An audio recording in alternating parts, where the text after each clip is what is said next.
Today we are talking about temperature. What is temperature? Well, our textbook defines it as the measure of average kinetic energy of a molecule.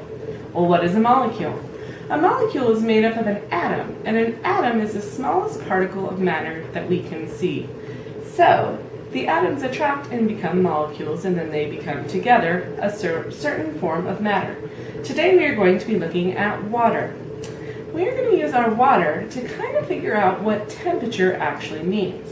If we think about it in the terms of the average kinetic energy that each molecule has, that means the molecules must be moving. So they are moving inside of here, and if our temperature is a little bit higher, our molecules are going to be moving around faster. If our temperature is maybe a little bit more like room temperature, it's going to be moving moderately around. But if we have like ice cold water near freezing point, our molecules are going to be very sluggish. So I just boiled some water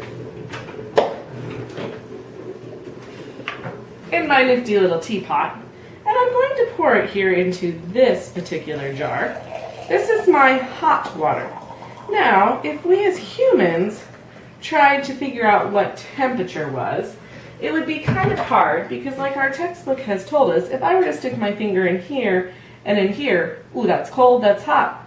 But if I stuck it into my room temperature, it's almost the opposite. All of a sudden my hot finger now feels cold and my cold finger now feels hot because this temperature is warmer than this water but colder than this water. So we really can't gauge what temperature is with our own body. But we can, however, see it if we dye the water.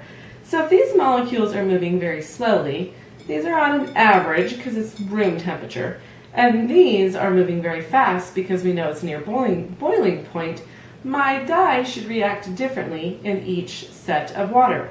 So I just have regular food coloring, and I'm going to drop it first of all in the slow, and I'm going to put 2 drops in each. Maybe. 1, 2. And I'm going to do the hot next.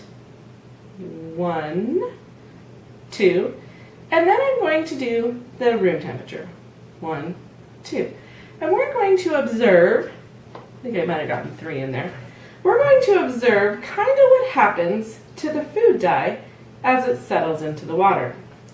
As we notice right away, almost immediately in the hot water, the dye immediately is moved about the water. Now, I did not stir it, you saw that. Now in our room temperature water, we can see it kind of being a little darker towards the bottom, but it hasn't completely dispersed all the way through. And then our cold water, it's sort of stuck kind of up at the top a little bit, and then a little bit down on the bottom, but it is not making its way through.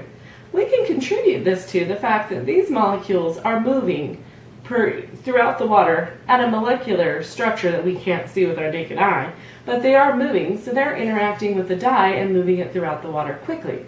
This one is a little bit more spread out, as we can see. It's getting there. It might be a little bit more warm, I guess you could say. And if I were to put maybe a white thing behind it, you could see how it's not quite all the way through. But look at the cold.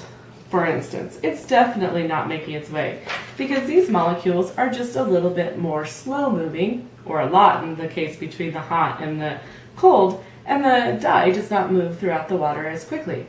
So that is how we, as humans, with our naked eye, can kind of get a glimpse at what temperature actually looks like on a molecular structure.